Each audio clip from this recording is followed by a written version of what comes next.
Genial Analisa, nossa nova plataforma de recomendações com as melhores ações do mercado de capitais.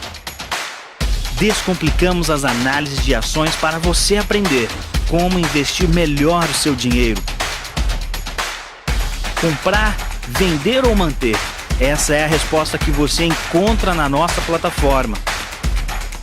Existem mais de 400 empresas listadas na Bolsa de Valores.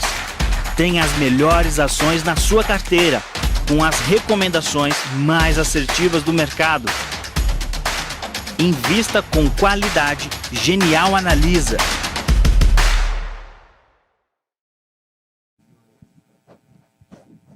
Fala aí, gente. Sejam bem-vindos a mais um podcast Genial Analisa.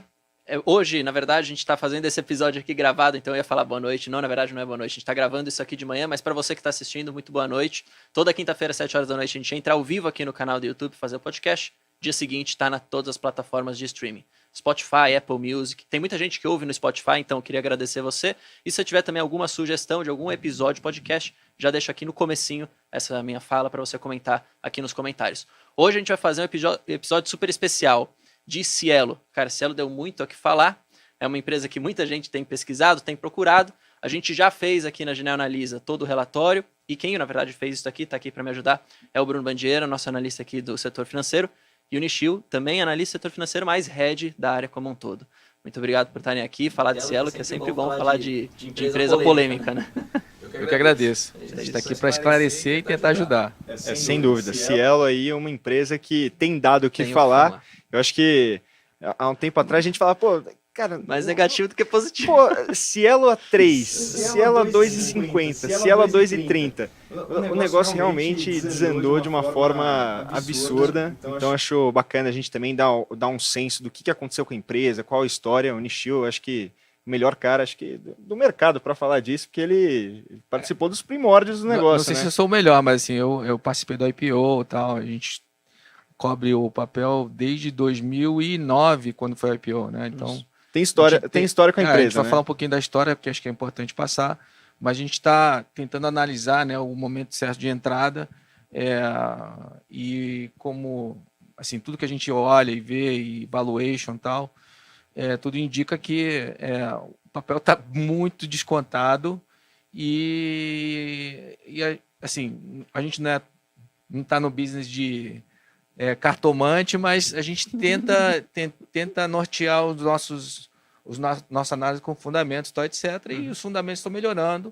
E se não melhorar, quer dizer, se isso não bastasse, a gente acha que pode ter algum movimento dos controladores, né? Que eu acho que é o trigger ou o catalisador mais importante aí, que poderia levar o papel a um outro patamar. Deixa eu começar colocando o gráfico de Cielo para mostrar qual foi o ritmo dessa história. Então, você começar falando como começou esse negócio lá atrás, em 2009. Então, Tá pior do que estava lá atrás. Com certeza. Como é que o mercado olhava lá atrás? Pior que tá, não ficou, né?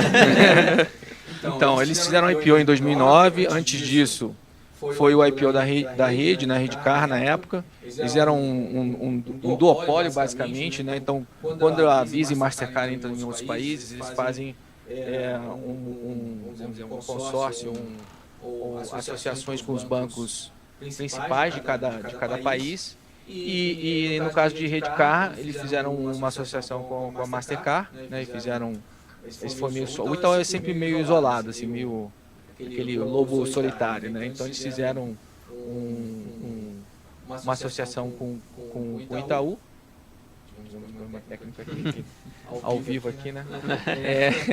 E a Cielo é Banco do Brasil e, enfim, tinha um pool de Santander. Santander saiu no IPO e Bradesco, né? Então era um grupo de um lado e Itaú solitário do outro. E engraçado que eles fizeram um IPO, os dois, antes da abertura ou fim da exclusividade, em 2010. 2010 foi o marco, né? Que o regulador falou, cara, não, a gente não pode ter exclusividade entre Redcar e Mastercard, e Cielo e Visa. Porque elas tinham uma proteção, né, natural, era um duopólio. O mercado era composto por essas Quem duas. quisesse entrar, não entrava com essas duas bandeiras, que eram as principais bandeiras, né? E elas tinham escala, tinham Dominavam um acordo o comercial e ninguém Era um conseguia. duopólio, né, com exclusividade.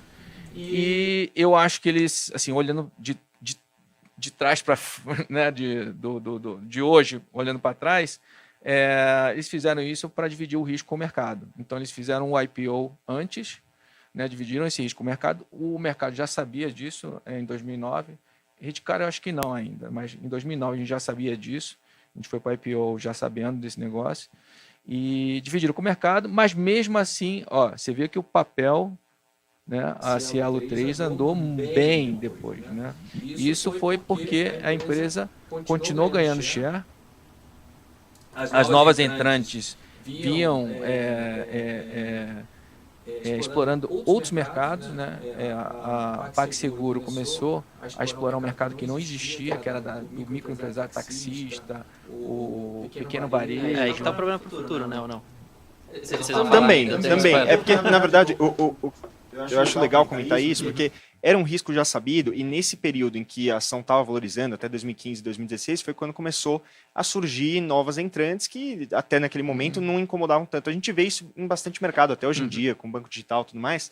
Você vê novos entrantes surgindo e, até um determinado ponto, eles acabam não incomodando. Só que, se o que a gente chama de incumbente, então os líderes de mercado, não conseguem traduzir uma vantagem competitiva nova frente a esses novos entrantes, acontece o que aconteceu, que é perda de market share. Então, o volume, essencialmente, a Cielo ganhou volume, a Cielo tem volume, ela tem perdido nos últimos anos, mas foi principalmente market share, o tamanho de mercado que ela possuía era muito maior e isso foi caindo ao longo do tempo por causa desses novos entrantes que usaram estratégias diferentes.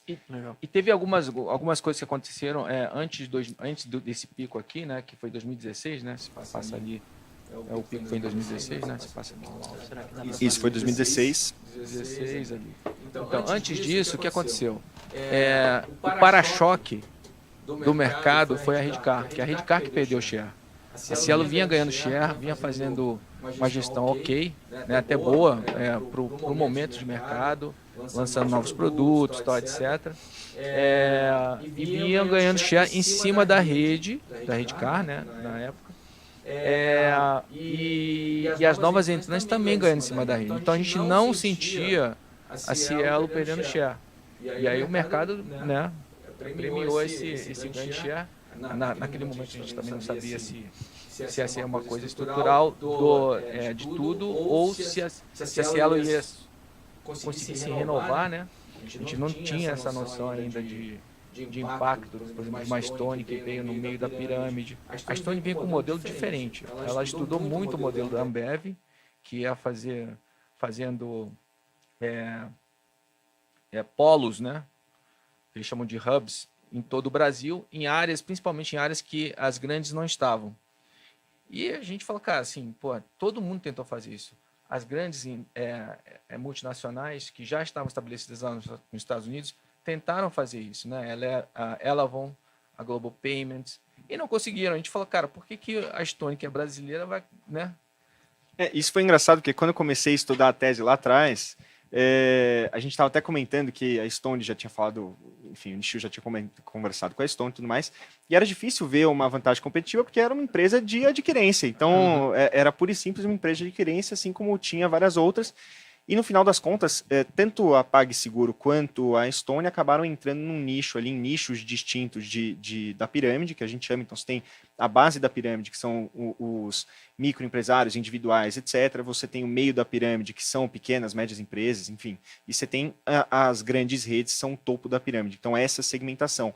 A PagSeguro entrou muito na base e a Stone conseguiu entrar no meio. E elas entraram com uma vantagem de qualidade para aquelas pessoas que utilizavam Cielo, utilizavam rede, elas precisavam de algum diferencial, seja sistema de gestão, seja, enfim, elas entraram com diferenciais de qualidade que fizeram elas terem vantagem e serem muito mais competitivas naqueles segmentos específicos. Então é justamente o que a gente chama de vantagem de nicho. Ela entrou para servir um público específico, ganhou muito espaço e hoje em dia elas já começam a se expandir para outras regiões da pirâmide. Então a gente vê Stone tentando fazer uma venda a base da pirâmide também, então lançou a Tons, você vê a PagSeguro começando a escalar para o meio da pirâmide, então elas vão começar, de certa forma, a se bater, e a Cielo também tentando descer para o meio da pirâmide. No meio da pirâmide. Ela desistiu do que chama de long tail, né, que é a base da pirâmide, porque é muito difícil ali. Ali você tem muito subsídio de maquininhas. Então acaba saindo mais caro e o churning, né, a mortalidade é muito alta. Então eles acabam, se não souber operar ali direitinho, acaba perdendo dinheiro. A Pags começou isso antes, então ela inovou na verdade, porque antigamente o que era? Era distribuição via bancos. E ela não, falou assim, não, eu sou bom em marketing, vou fazer um massificado aqui, usou publicidade e correios para fazer distribuição das maquininhas. Então ela inovou nesse sentido e todo mundo veio copiando depois. E o custo de switch é alto, porque o cara compra a maquininha, na verdade. Então ele está comprando a maquininha. Ele fala, putz, vou ter que comprar outra maquininha para mudar de adquirente? Ela fala, não, vou ficar aqui. Então esse custo de switch é alto para a base da pirâmide. Então ela se estabeleceu antes e quem se estabeleceu antes ficou. Fidelizou ali. Fidelizou. E faz muito bem essa parte de marketing, né?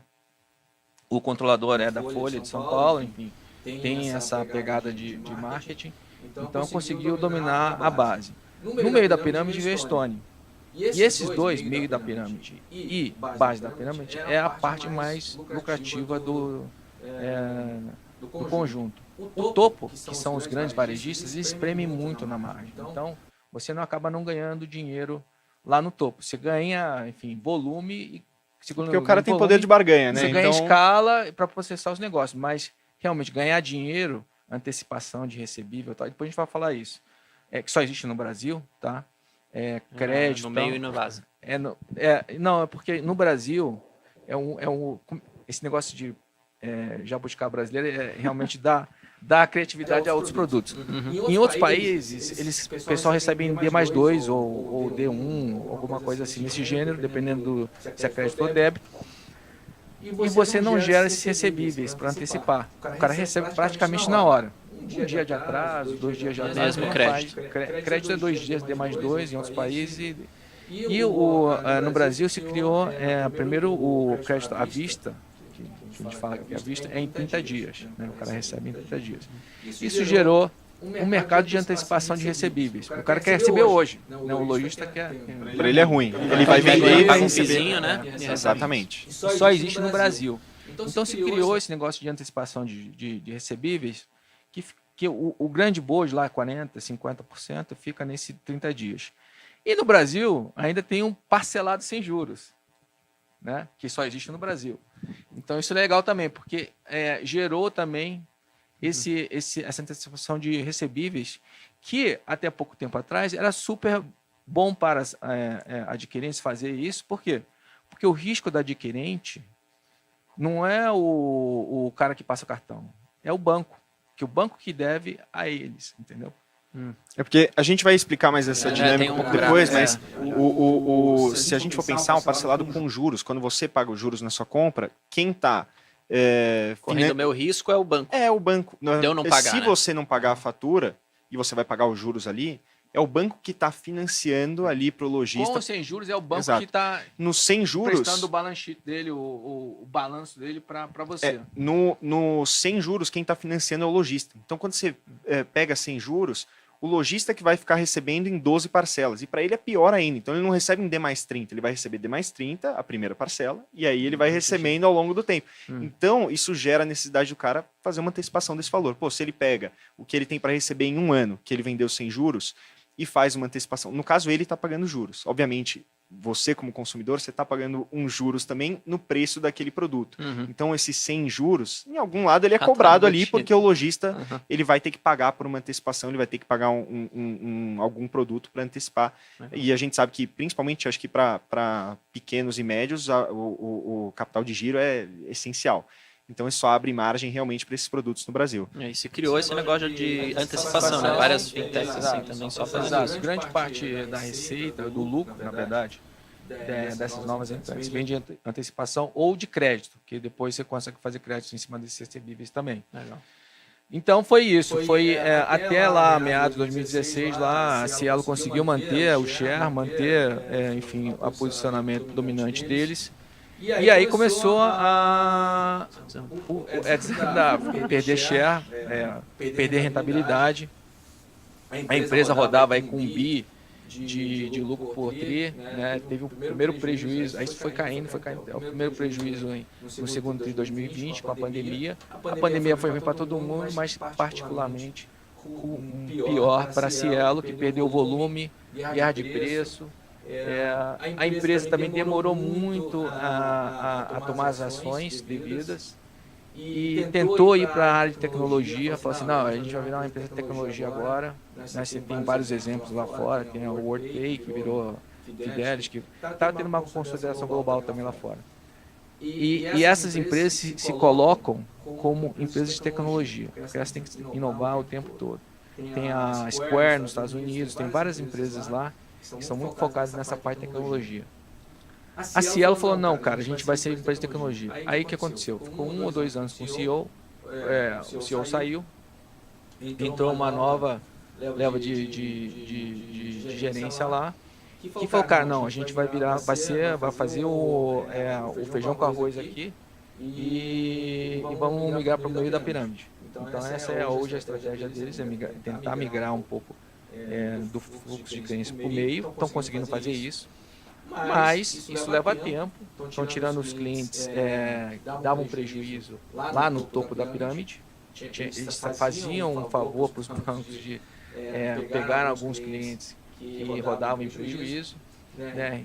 Refizeram essa parte de rebate para os bancos, de pagamento de rebate na aquisição de clientes.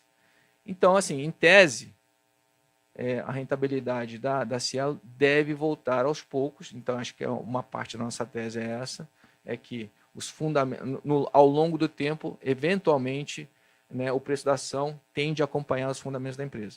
Então, deve voltar. Não é a mesma Cielo de antes, né, não tem o mesmo brilho, não é uma empresa de tecnologia. O que você vê, por exemplo, numa Stone da vida, é que ela falou, cara, assim, não é só adquirência, a gente está migrando para outros tipos de negócio, né? Que é tentar colocar sistemas de gerência de estoque, de coisa, tentar entrar no lojista. Eles realmente começaram a tentar ajudar, então é todo um ecossistema. Ontem, eu inclusive saí e à noite, no lugar onde eu estava, os pedidos eram feitos pela maquininha da Stone, então você não tinha mais o celular do garçom ali, era a própria maquininha da Stone. Então depois você pagava a conta. Exatamente, você pagava a conta. É um sistema todo integrado. Então, eles passaram a fazer uma cesta, um conjunto de serviço que para o pequeno, médio, é muito melhor, porque ele não tem um sistema de conciliação, ele não tem um sistema de gestão bom. Ele precisa, qualquer ajuda em termos de gestão, para ele ajuda, gestão de estoque e tudo mais, é tudo o serviço que ele vai ter que fazer manualmente, vai ter que ter um funcionário para fazer, enfim. Tudo que ajudar nesse sentido. Comprar a Lynx, ele é bom. Né? Exatamente. Nesse sentido, eles foram para a Lynx, então, de software também, de sistema operacional, ERP, que é a líder do segmento aqui no Brasil para pequenas e médias. Então, eles acabam ganhando tração também nessa questão tecnológica, enquanto a Cielo está correndo atrás desse prejuízo que eles tiveram ao longo do tempo. Então, dormiram no ponto, se é que a gente pode chamar assim. O ônibus passar, agora tem que correr. Mas eles estão correndo, em termos operacionais, eles estão correndo e tanto em volume, agora com a retomada econômica deve ajudar, quanto na nova estratégia deles. Então aqui a gente tem o realmente impacto dos novos entrantes. Lá em 2013 a Cielo tinha 53% de... Olha essa azulzinha aqui, se passar aqui, ó. Tinha 53% de participação de mercado e hoje em dia tem 27%, então nesse primeiro semestre de 2021, enquanto você vê a rede também caindo de 37% para 24%. E aí GetNet subindo de 3 para 16, GetNet é adquirente do Santander, que agora está inclusive fazendo um spin-off, está saindo de dentro do Santander Brasil e vai ser uma ação listada em bolsa também, então vai estar operando aí nos home brokers para quem quiser acompanhar depois. Acho que nesse mês, dia 18, ela já vai estar operando, foi divulgado hoje.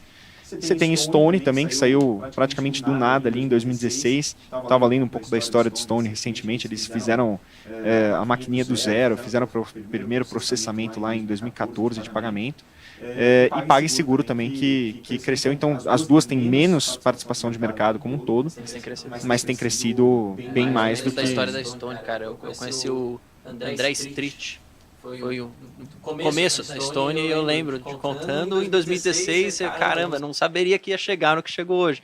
Acho que isso é um bem feito, até que a gente estava falando, de você inovar sempre, né? De você ser meio tech também. Então acho que isso é responsável. Não, essas empresas são mais tech que essas aqui de cima. Bem mais. E tem sistemas ligados, enfim, tem sistemas que vão com o banco. Acho que a Get, como ela começou de uma aquisição tech e fez bem a integração banco, adquirência com produtos integrados, subsídio cruzado de certa forma, mas soube ofertar o lojista com inovação tecnológica, ela conseguiu ganhar market share. Agora chegou um ponto que ela bateu o market share, vamos dizer assim, natural do próprio Santander, que fica na faixa de uns 15%, né, o banco cresceu. Então ela se viu obrigada a abrir. Então está listando e está tentando abrir a plataforma dela para outros bancos também distribuindo os produtos de crédito, enfim, outras coisas. Né? Então acho que é uma tentativa dela de aumentar a participação além do share natural do Santander. Né? O share natural dos bancos aqui, do Itaú, é mais ou menos isso, 25% e tal. A Cielo que realmente caiu aquém do share somado de Banco do Brasil e Bradesco, que são os controladores, né? Para quem não sabe, o Cielo é controlado pelos dois. E esse bate-cabeça também dos dois, produtos concorrentes, né? Porque os bancos também ofertam antecipação de recebido. E é por isso que a Cielo não cresceu muito nesse produto. Né? Então acho que é um ponto aí que um ponto fraco deles foi esse, não só não antecipar esse movimento, mas também não se alavancar tanto em antecipação, em crédito, tal, etc., que eles deixavam um pouco mais para os bancos fazerem. Né? Porque na ótica do banco como controlador, qual é o objetivo de você ter uma subsidiária que vai ofertar um produto que você oferta dentro de casa? Então esse endereçamento foi uma questão que dificultou o turnover da empresa em termos de voltar a conquistar a participação de mercado. Então, acho que a gente vê esse movimento de GetNet e Santander e também desse movimento das que eram incumbentes, que são, aliás, a Cielo continua líder de mercado, como talvez não um potencial de reviravolta no setor, em termos de mudar efetivamente a tendência que está se fechando, mas a gente acredita que o valor, em termos de valuation, realmente ficou muito descontado. Está pressupondo uma questão muito pior do que vai ser ao longo dos próximos 2 anos. Agora pelo menos pior que tá, não fica. Vamos ver, né? Então aqui a gente tem o gráfico do volume transacionado e da estimativa da taxa média de administração do produto de crédito. Então, só para entender um pouco mais, toda transação que você faz, tanto no crédito quanto no débito, a adquirente fica com uma taxa na hora de repassar o lojista. O banco também fica com uma taxa, mas no caso do crédito, mas... A famosa taxa da maquininha. Exatamente, a famosa taxa da maquininha. E essa taxa, em função da competição, veio caindo. Então, na maioria dos produtos, na maioria das linhas de negócio das adquirentes, a gente tem uma pressão de preço, pressão de taxa, justamente por causa da maior competição. Então, elas precisam passar a ser mais agressivas na precificação para poder manter ou mitigar a perda de market share.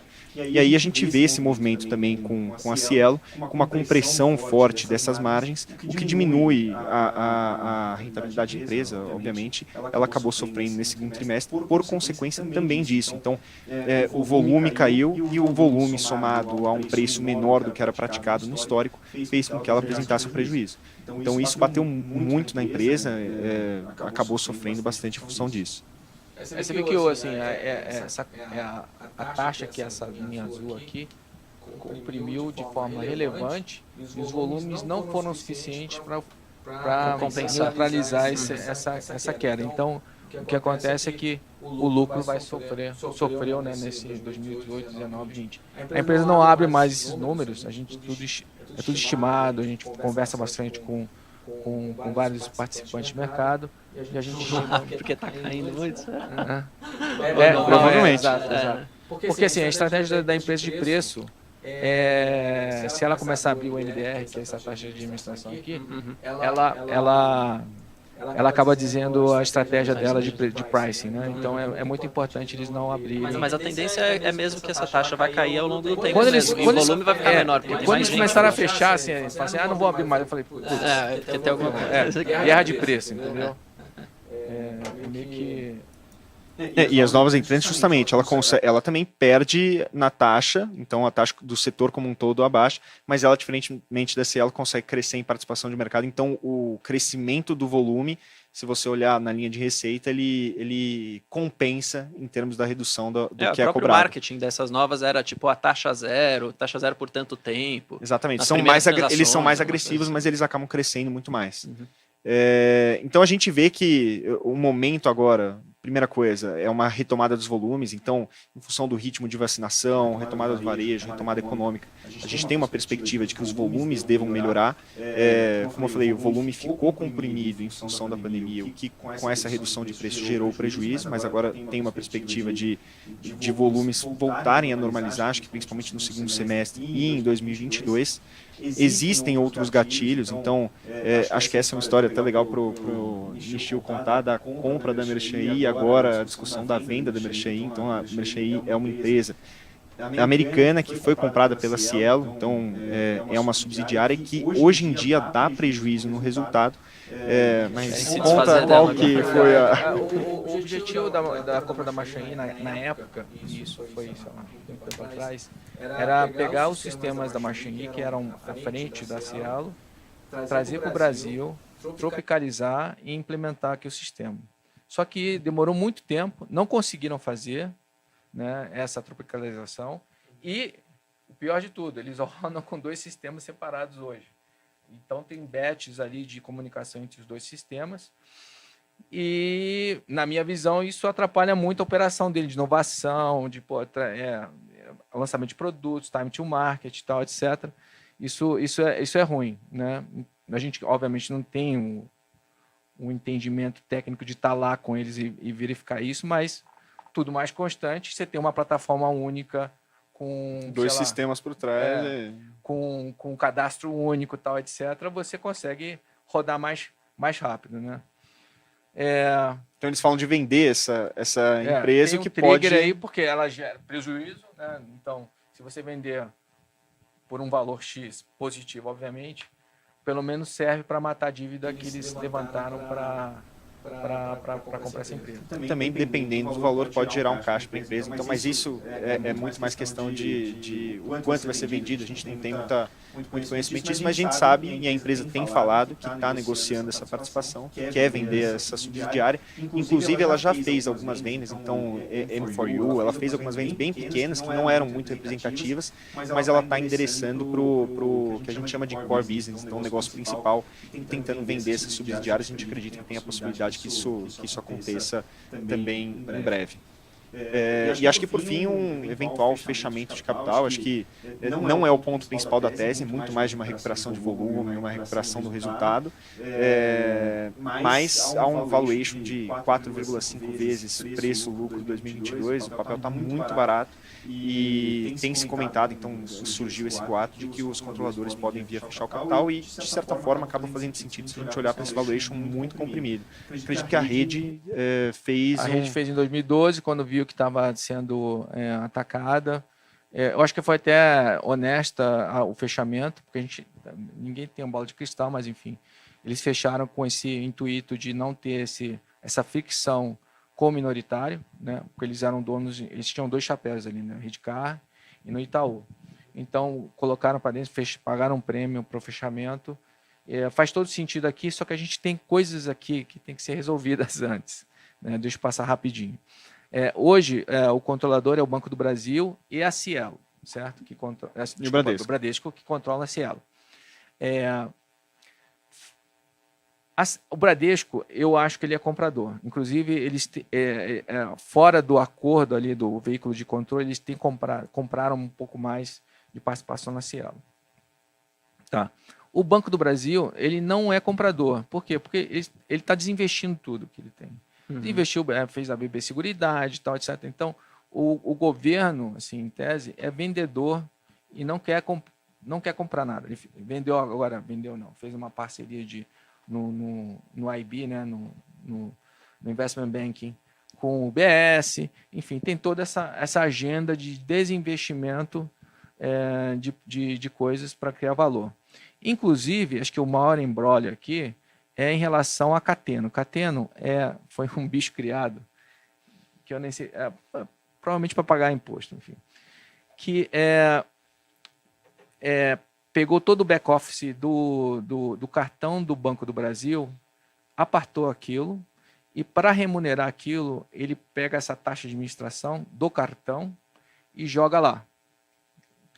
Então, ele tem receita, que é essa taxa de administração do cartão, que no caso é o intercâmbio, e tem os custos de processamento. Só que é um bicho que é Banco do Brasil. O cartão é do Banco do Brasil. Você tirou a operação do Banco do Brasil, jogou na Cielo, a Cielo tem o resultado, mas todo o resto está no Banco do Brasil. Então você não controla a estratégia, você não controla nada. Inclusive, os sistemas são rodados dependentes dos sistemas do Banco do Brasil. Então, eles apartaram a divisão, mas a divisão fica dentro do Banco do Brasil ainda.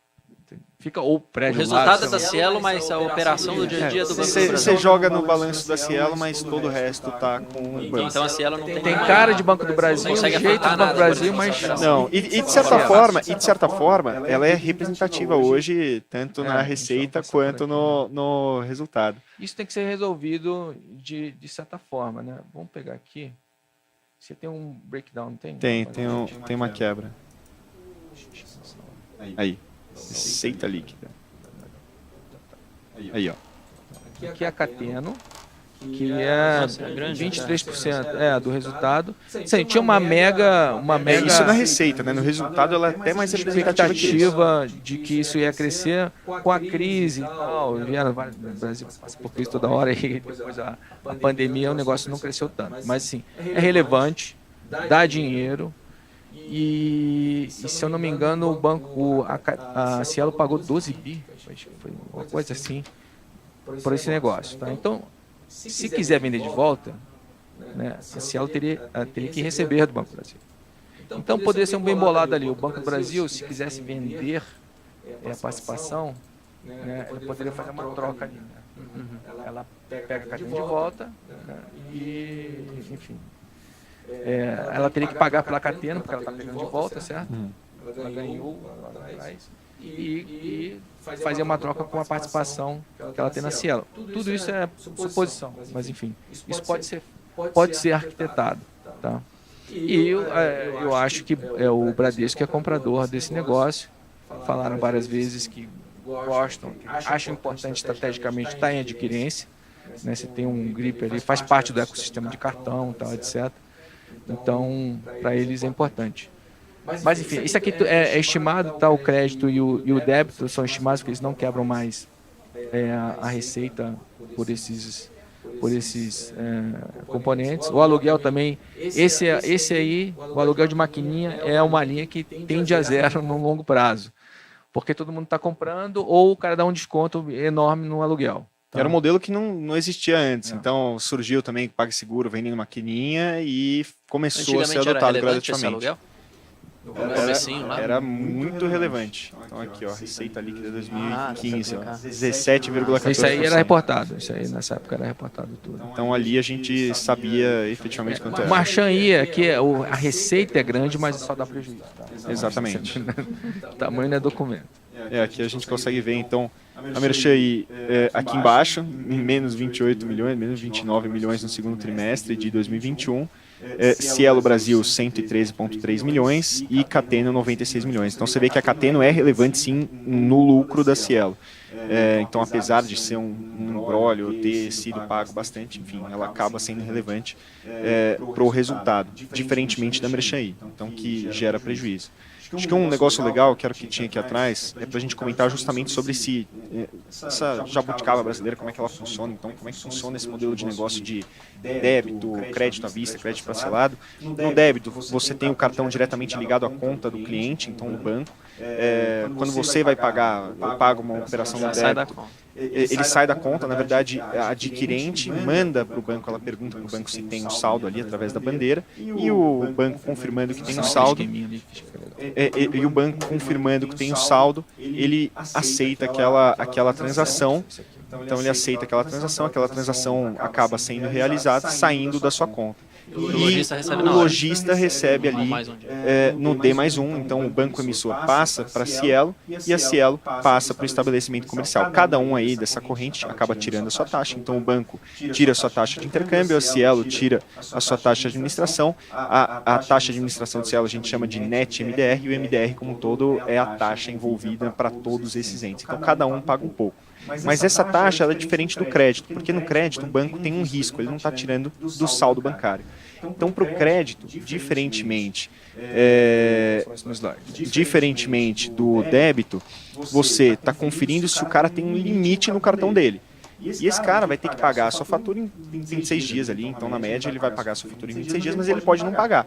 Mesmo que ele não pague, o banco tem a obrigação de pagar a Cielo. E aí a dívida... E a Cielo repassar. Exatamente. E aí a dívida do portador do cartão é com o banco e os dois que se virem lá atrás. Então essa que é a tese, ele vai passar para a Cielo. E o banco, por ter esse risco, cobra mais também na sua taxa de intercâmbio. Então a taxa de intercâmbio do crédito é mais alta que a do débito.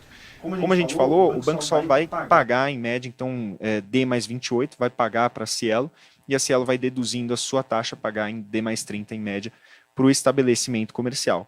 E é justamente isso que abre espaço para você fazer os outros produtos. Então, no caso, se você tem no crédito o parcelado, você pode pagar à vista, então à vista é esse modelo, eu peguei, fiz o pagamento à vista, o cara vai receber em D+30 ou ele vai pegar algum outro produto de antecipação.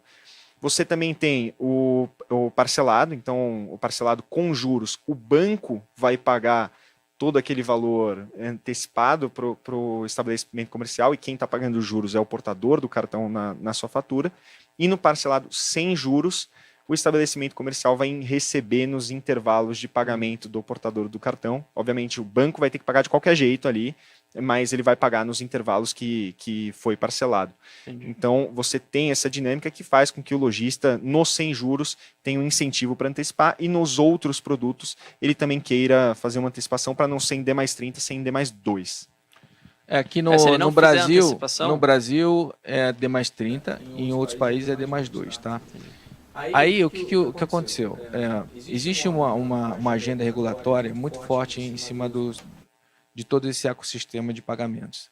Tem o Pix aí, você sabe, o Pix acaba atrapalhando o débito, né? Acho que o débito é mais impactado.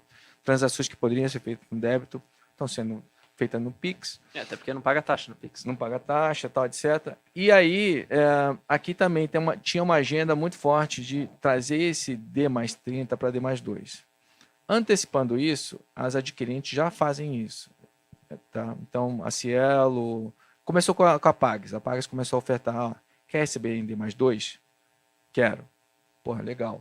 Mas sua taxa vai ser um pouco mais cara. Então, eles estão trocando. Essa é uma antecipação embutida ali no D+2. Tá? E isso está sendo mais corriqueiro e sendo feito mais e mais. Por quê? Porque esses recebíveis agora, também é outra agenda regulatória, estão entrando numa câmera de registro, que é obrigatório. Você botou lá? Eu falei esse é o próximo produto, mas fala do... Então, essa câmera de registro, elas vão estar disponíveis lá para abrir essa agenda de recebíveis, e quem quiser fazer antecipação ou crédito, poder usar esses recebíveis ali, que estão ali nessa câmera, né? Então, é isso que está sendo feito.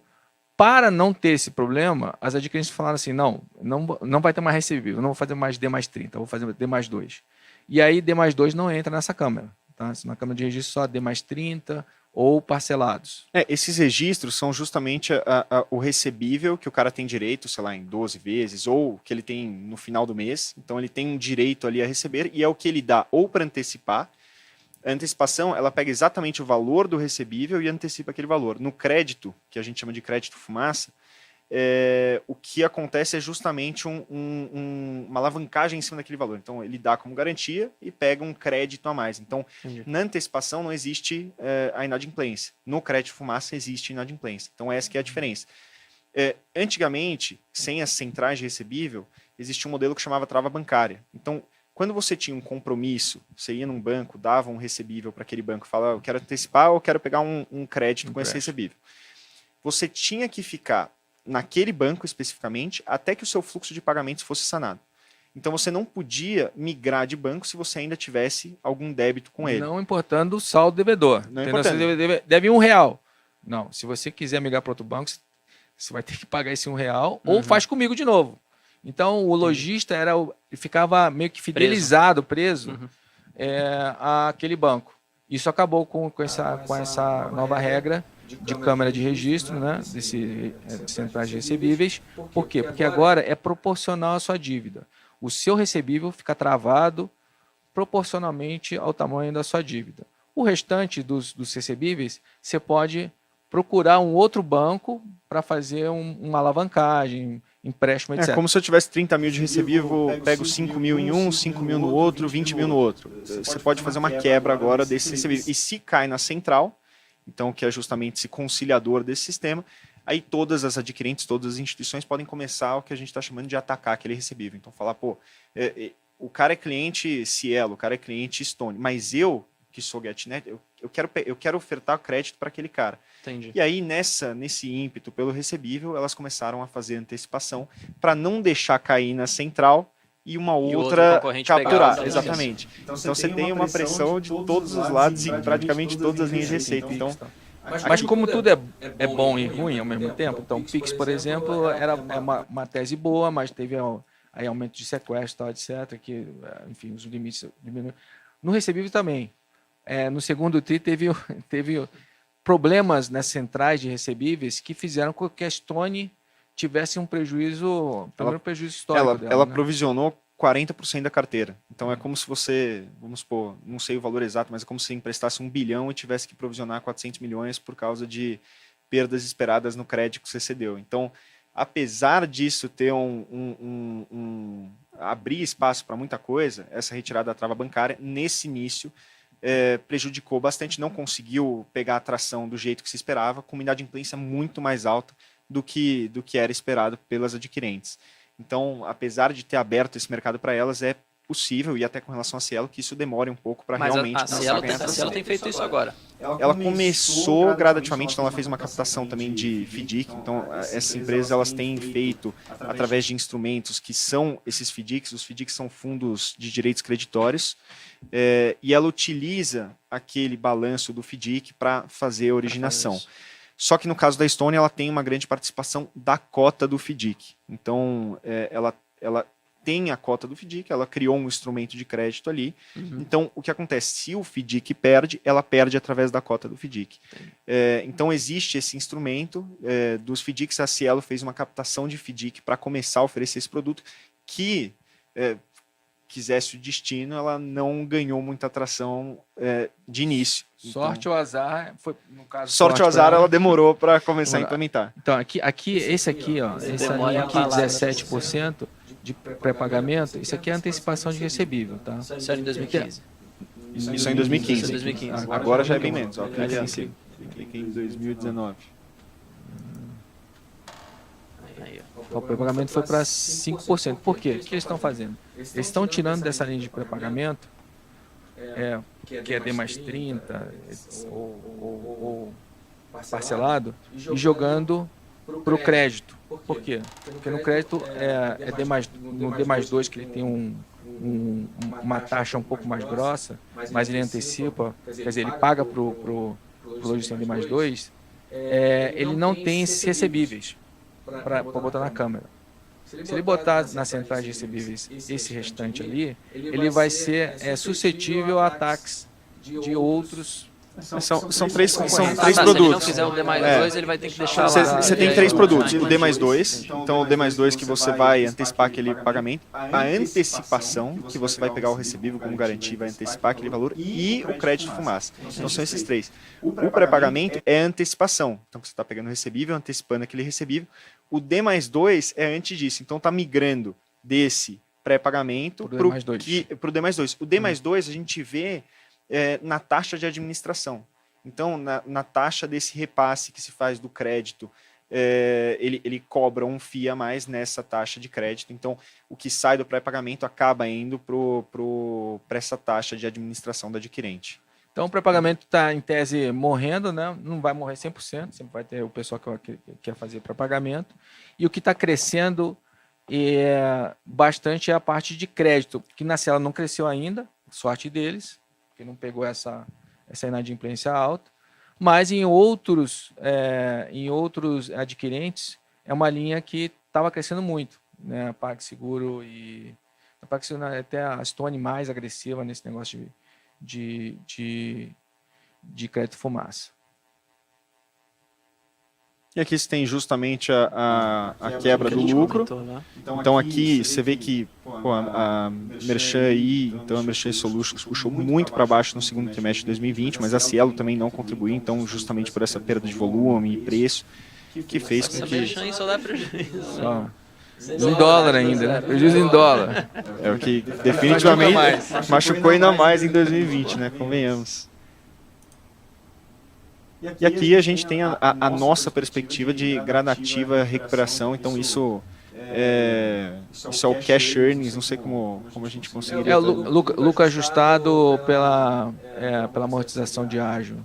Tá? É o lucro com ágio que a gente adiciona de volta, porque ágio, no caso ali, é não cash.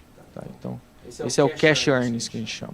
É o lucro, dinheiro, está sendo gerado ali pela operação. Então, como vocês veem aqui, é uma recuperação, tá? Os volumes voltando, a tendência é você ter trimestres melhores. E só para explicar, esse pico no quarto trimestre é justamente o pico de volume que você tem no comércio, Natal, enfim. Nesse final de ano, geralmente é melhor. Por isso que a gente teve uma queda do quarto trimestre de 2020 para o primeiro trimestre de 2021. Então, apesar de uma reabertura, que foi em parte prejudicado no segundo trimestre, você tem essa queda do quarto trimestre para o primeiro de 2021 justamente por uma questão que é muito mais sazonal, de período, de época do ano, do que realmente prejudicando a recuperação da empresa. Então, a gente espera que essa subida de volume e essa recuperação gradual tendam a melhorar o resultado, o que impacta num PL muito baixo se a gente olhar para frente. Vocês acham que essa recuperação, acho que de fato ela vai acontecer, isso eu acho que é meio indiscutível, vamos dizer assim. Só que você acha que ela pode, talvez, acontecer um pouco mais devagar nesse período agora de 2021, 2022, e aí ela volta a crescer um pouco mais em 23, 24 para lá, ou você acha que já vem crescendo agora? Obviamente a gente tem risco de, vamos supor, uma continuidade, uma próxima onda de pandemia e tudo mais, mas com o ritmo de vacinação, com as coisas progredindo, em tese é uma questão de volume voltar, que é uma coisa que tem acontecido gradualmente, então tem sido apresentado nos resultados. Obviamente, se você me perguntar, existe um risco? Sempre existe um risco. Mas a gente acredita que o pior já tenha passado, porque realmente a empresa passou por maus bocadas em 2020. É volume e preço, né? Enfim, volume e preço igual a receita. O volume tende a voltar, mas de forma mais gradual para a Cielo do que para a indústria. O pessoal projeta a indústria crescendo 2 dígitos, né? 18%, 15%, 18%, 20%. Então, quem está ganhando share são as novas entrantes. A GuestNet, de certa forma, está ganhando share bastante, né? A gente pegou os últimos números, ele está ganhando share, agressiva em volume.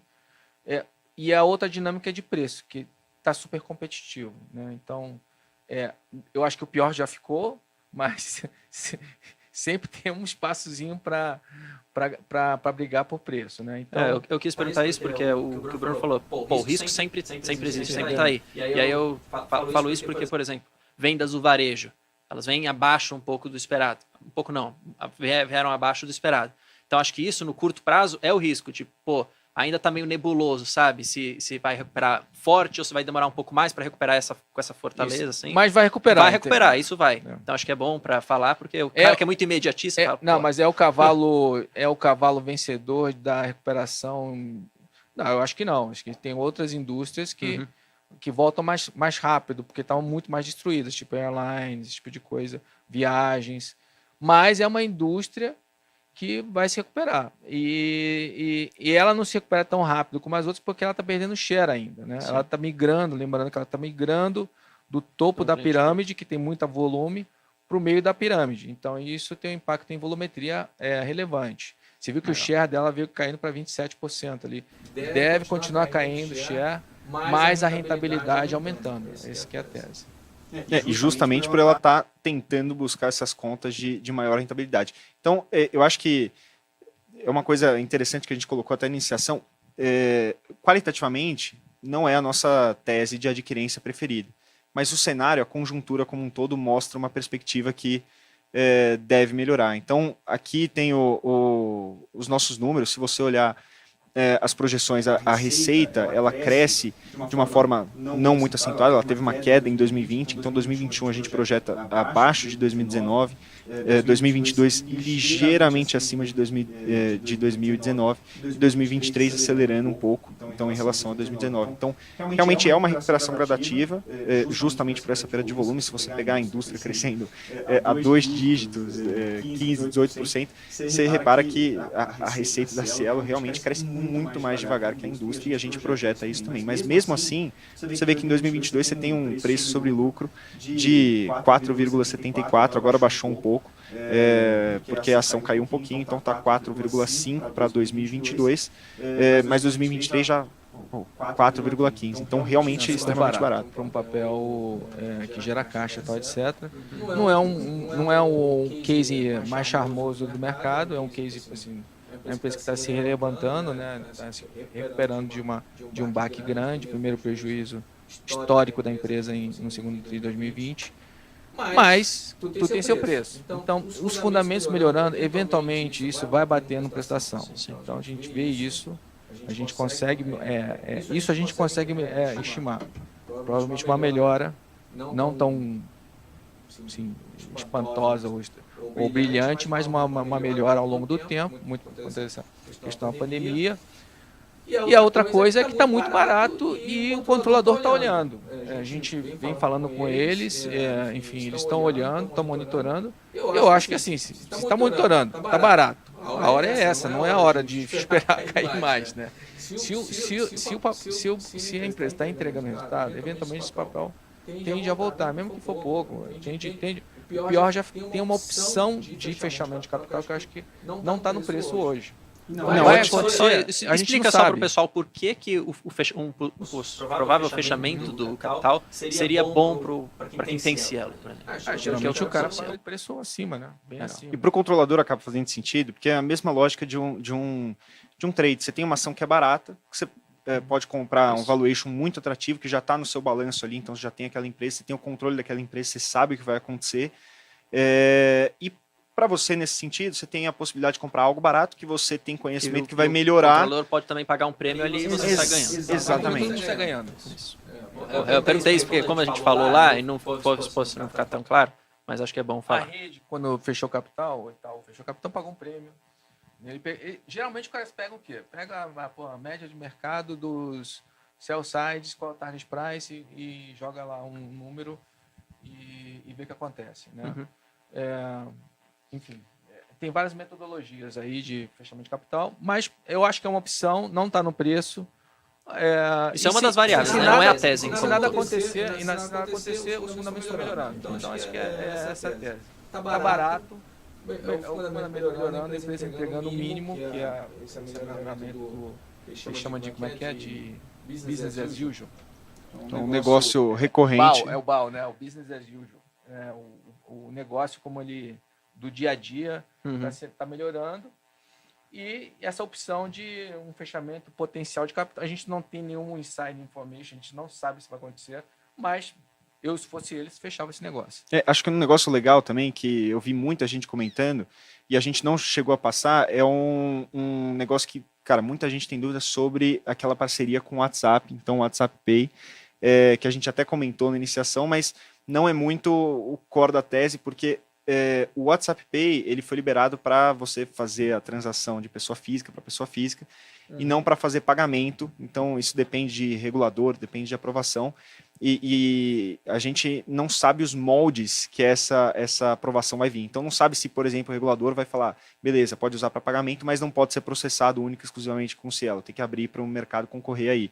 Então ainda existe muita incerteza com relação a isso e foi comentado mais há 6, 7 meses atrás e agora a tese é muito mais de recuperação, mas muita gente vinha falando sobre isso e é uma questão que está em pauta, uma eventualidade que pode acontecer, mas a gente não acredita que seja a virada de chave necessariamente nessa tese. O jeito que eu vejo essa parceria com o WhatsApp Pay é muito mais em termos de volume, porque ele vai processar, ele vai ganhar pouco pelo processamento, né, desse volume que está eventualmente passando pelo WhatsApp.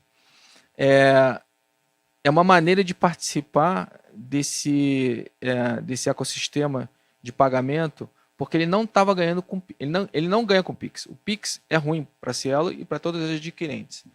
O Pix o Pix substitui enfim, tudo.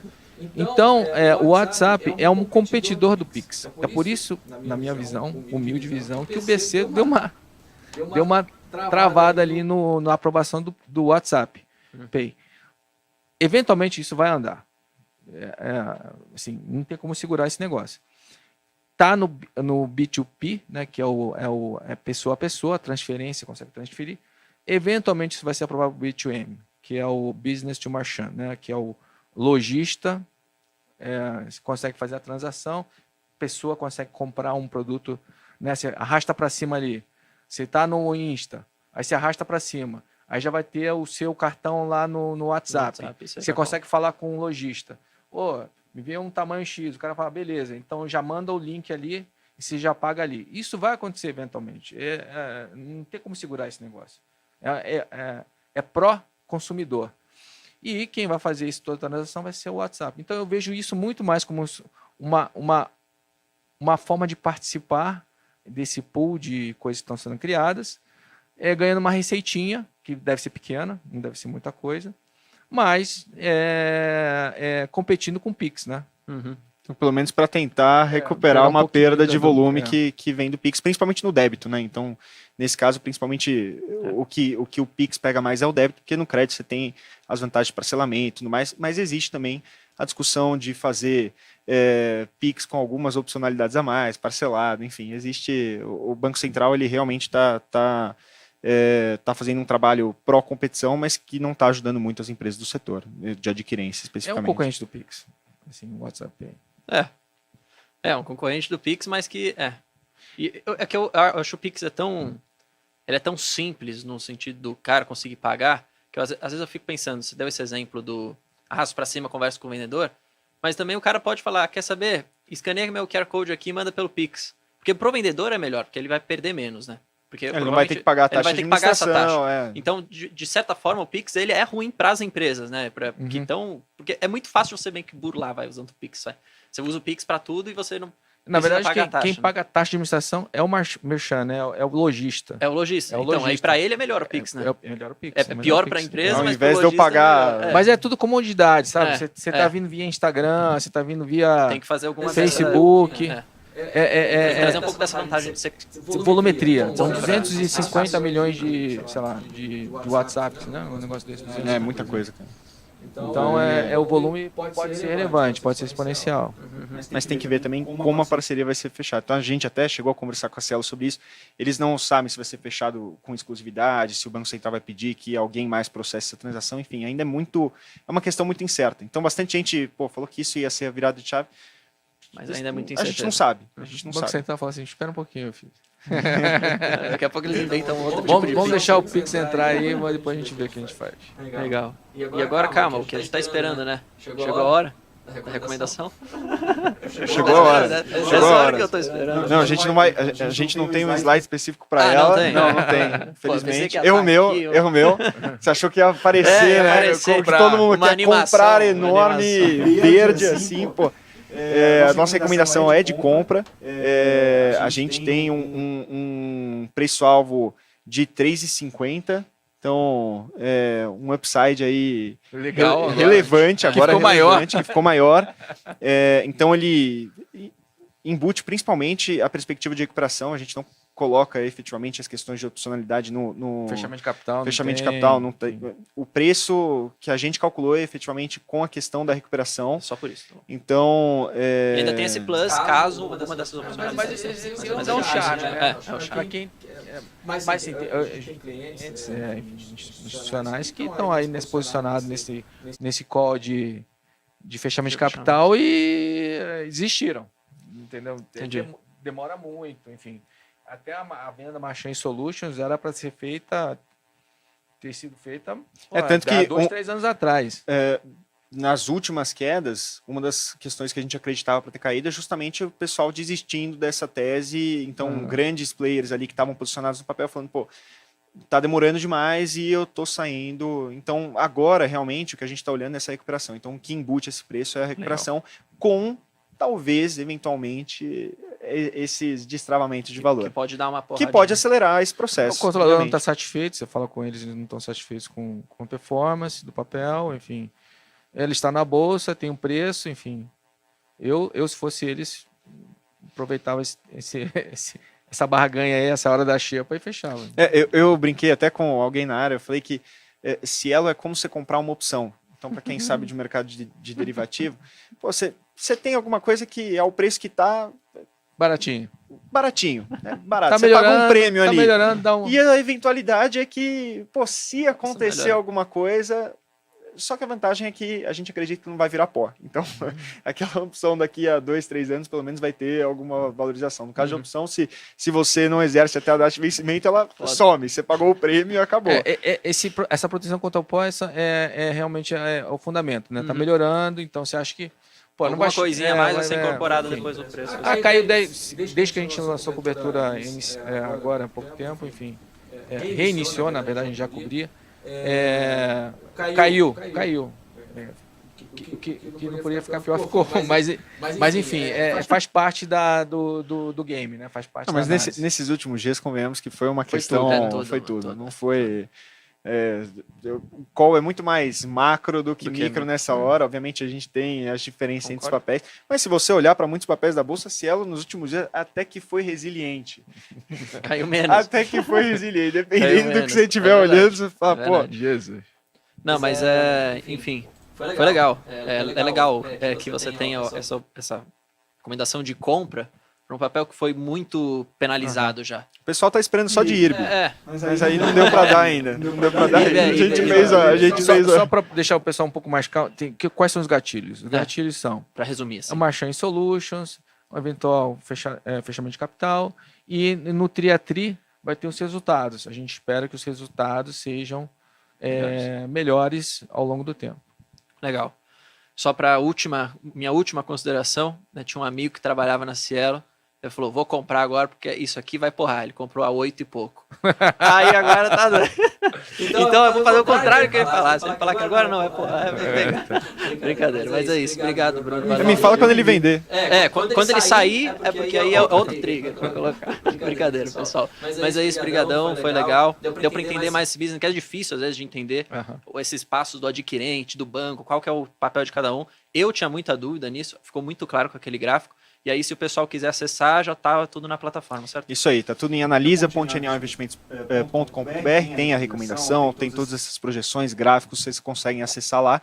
Então, a gente também posta relatório falando de resultado, falando de todas as nuances da empresa. Então, se vocês quiserem acompanhar, coloque seu e-mail para receber por e-mail, se inscreva ali na página inicial do Analisa, quando você entrar. Zero. Você vai colocar seu e-mail, vai receber. Então, quando sair o resultado, a gente vai ficar trabalhando para escrever exatamente o que está acontecendo com a empresa naquele momento e fazendo atualizações também, se necessário. Isso. Custo zero para negociar também, né? Se abrir com verdade. Genial, você consegue negociar Sem taxa. Corretagem zero. Tem muito mais na plataforma, né? Então, a gente não pode deixar de falar isso. Se você tiver outras ações, tiver uma carteira, você vai achar grande parte da sua carteira. A gente está iniciando coberturas em muitos setores, então daqui a uns meses vai ter muito mais. Mas lá dentro você já consegue achar muitos setores, muitas informações relevantes. Então, acho que nada como ter um conteúdo gratuito de tanta qualidade que a gente se esforça tanto para fazer essa pesquisa, esse research a fundo, que é muito bom, porque geralmente as pessoas não conseguem desprender tanto tempo quanto a gente desprende especificamente em todas as empresas. Então a gente segmenta em várias áreas, a gente cobre finance, então setor financeiro, tem outros analistas específicos de varejo, de outras áreas, justamente para poder dar essa melhor análise para vocês. É isso aí. Obrigado, valeu. A gente se vê quando o Cielo voltar a 26. Aí a gente ganha a alegria. Beleza. Valeu, pessoal. Muito obrigado. Forte abraço. Valeu. Até o próximo. Tchau, tchau. Valeu. Genial Analisa, nossa nova plataforma de recomendações com as melhores ações do mercado de capitais. Descomplicamos as análises de ações para você aprender como investir melhor o seu dinheiro. Comprar, vender ou manter? Essa é a resposta que você encontra na nossa plataforma. Existem mais de 400 empresas listadas na Bolsa de Valores. Tem as melhores ações na sua carteira, com as recomendações mais assertivas do mercado. Invista com qualidade. Genial Analisa.